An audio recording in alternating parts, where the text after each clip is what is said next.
রামনারায়ণ রাম। আমি সর্বপ্রথম ঠাকুর শ্রী শ্রী বালক ব্রহ্মচারী মহারাজের চরণে জানাই আমার শতকোটি প্রণাম এবং আপনাদের সকলকে জানাই বৈদিক অভিনন্দন। রামনারায়ণ রাম। এই বলে আমি আজকের তত্ত্ব ও আলোচনা শুরু করছি। স্বয়ংপ্রকাশ দেবশিশু। আজকে এই বইটি পাঠ করে শোনাব। ছাত্রের মহিমা। বীরু, ও বীরু, সাড়া নেই, শব্দ নেই, নিশ্চল নিশ্চুপ। বীরু, ও বীরু, আবার ডাকলেন আনন্দ মাস্টার। কে দেবে সাড়া? আর আনন্দ মাস্টারের কথা শুনছেই বা কে? নির্বাক, নিষ্কম্প, মঙ্গল প্রদীপের মতো চেয়ে আছে বীরু।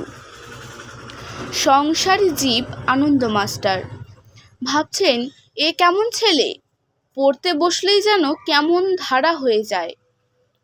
এমন অন্যমনস্ক ছেলে তো কখনো দেখিনি, কিন্তু বীরু কি আছে এখানে? আনন্দ মাস্টার জানেন না, বীরুর মন তখন ডুবুডুবু রূপসাগরে।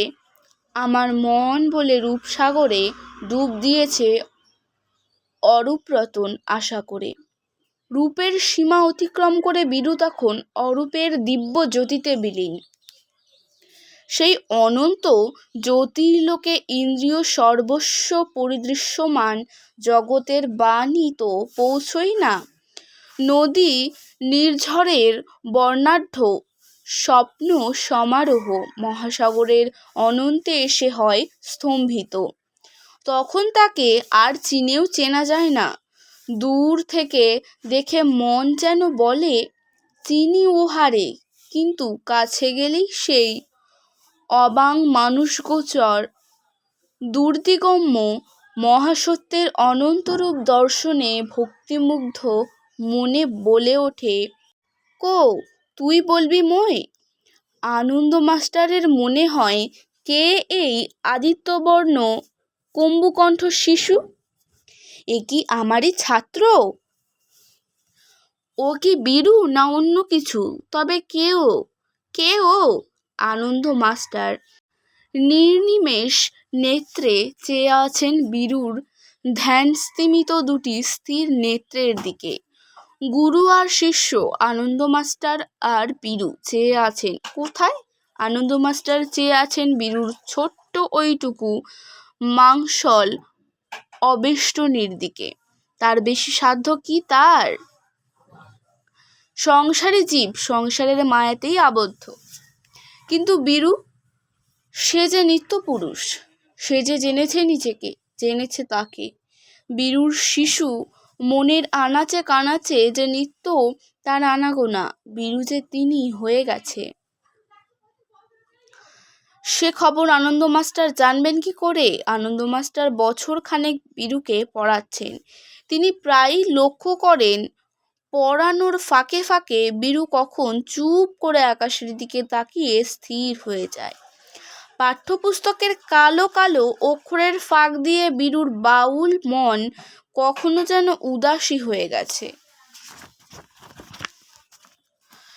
এক বছরে কতটুকু পড়াতে বা শেখাতে পেরেছেন আনন্দ মাস্টার, অথচ মাসের পর মাস শিক্ষকতার পারিশ্রমিকটুকু হাত পেতে নিয়েছেন ঠিকই। এ যে পূজা না করেই দক্ষিণা গ্রহণ, তবে কি পড়ানো ছেড়ে দেবেন তিনি? কিন্তু আর্থিক অবস্থা তো সচ্ছল নয়, পড়ানো ছেড়ে দিলে চলবে কি করে তার? স্থির করলেন বীরুর বাবাকে সব কথা জানাবেন। ছেলের ঘাড়ে দোষ চাপানো ছাড়া উপায় বা কি আছে আর? অথচ দোষ চাপাতেও মন সরছে না, কারণ তিনি তো জানেন বীরু অন্যমনস্ক নয়, বীরু অন্যান্যমনা ও অন্যমনস্কতা তার ইচ্ছাকৃত নয়। যে বাঁশি শুনে শ্রীরাধিকা পাগলিনীর মতো বর্ষণসিক্ত পথে পথে ঘুরে বেরিয়েছেন, বীরু যে সেই বাঁশি শুনেছে। যে জেগে ঘুমায় তাকে জাগানো যায় কি করে? মাঝে মাঝে ছেলের জড় বুদ্ধির কথা অবশ্য আনন্দ মাস্টার ছেলের বাবার কাছে উল্লেখ করে রেখেছেন, পাছে সব ঝুঁকি তাকে নিতে হয়। বার্ষিক পরীক্ষাও এগিয়ে এসেছে। আনন্দ মাস্টার ধাক্কা দিয়ে দিয়ে তার তন্ময়তা ভাঙাতে যাবে, এমন সময় দেখেন বীরু তার দিকে তাকিয়ে আছে। একখানা সুচিন্তিত নবনিন্দিত মুখচ্ছবি। আনন্দে বিস্ময়ে উদ্ভাসিত, যেন অখণ্ড অমিয় নির্ঝর। করুণার পূর্ণ প্রস্রবণ। এত ডাকলাম সাড়া দিলে না যে, বললেন আনন্দ মাস্টার। বারে, আপনাকেও তো ডাকলাম আমি, কই সাড়া তো পাইনি, বলে বীরু আনন্দ মাস্টারের দিকে কৌতুক দৃষ্টিতে চেয়ে থাকে।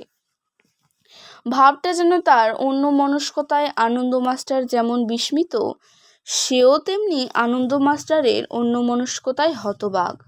বীরু, তোমার অস্বাভাবিক তন্ময়তায় আমি নিজেও কেমন যেন আনমনা হয়ে পড়ি।